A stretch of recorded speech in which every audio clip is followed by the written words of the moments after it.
Long ago, in a peaceful village surrounded by tall palm trees and red earth roads, there lived a young boy named Keto. He was an orphan. He had no father to protect him and no mother to comfort him at night. His parents died when he was very young, leaving him alone in a world that was not always kind to children without family. Keto lived in a small mud house at the edge of the village. The roof leaked when it rained, and the walls were cracked with age. He owned very little. Just two old clothes, a mat to sleep on, and a small wooden bowl he used for food. Every morning, he woke up before the sun rose, not because he wanted to, but because hunger would not let him sleep any longer. Even though life was hard, Keto had something many people did not have. He had a good heart. When other children mocked him for being poor, he never replied with anger. When people spoke badly about him, he stayed quiet. When he worked for others and they refused to pay him, he did not curse them. Instead, he believed that one day, his goodness would speak for him. Each morning, Keto went around the village looking for small jobs. Sometimes he fetched water for elders. Other times, he swept compounds or helped farmers carry heavy loads from their farms. Some people paid him with food, some with a few coins, and some gave him nothing at all. There was a rich man in the village named Damba. He owned many farms, many houses, and many animals. People respected him because of his wealth, but they also feared him because he was proud and harsh. Damba never greeted poor people, and he believed that kindness was only for the weak. One day, Damba needed someone to clean his farm store. Many boys refused because Damba was known for not paying workers well. But Keto accepted the work without complaint. He worked from morning until evening, sweeping, cleaning, and arranging sacks of grains. When he finished, Damba looked at him and said, "You are too slow. I will pay you tomorrow." Tomorrow came, but Damba pretended not to remember. Keto returned the next day, and the next, but still received nothing. Even then, Keto did not insult him. He only bowed and left quietly. People in the village laughed at Keto. "Being good will not feed you," they said. "Character does not put food on the table," others mocked. But Keto continued to live by good character.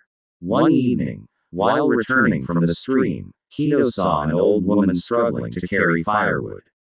Her back was bent, and her hands shook.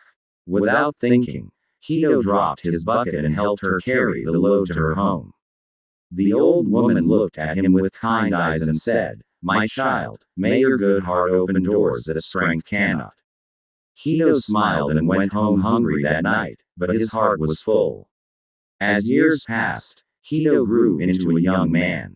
Life was still hard, but his character never changed.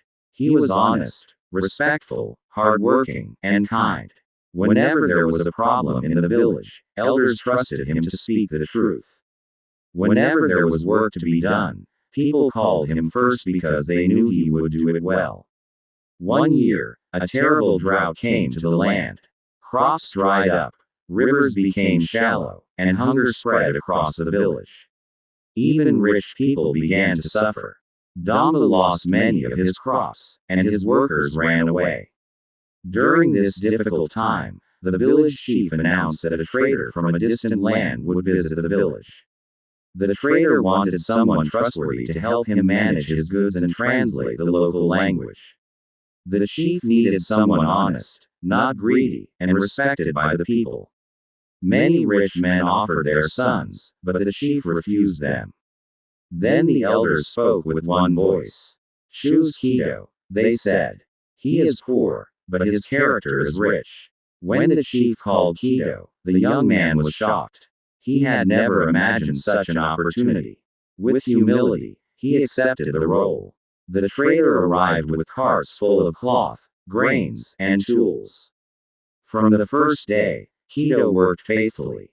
He never stole, never lied, and never took advantage of his position.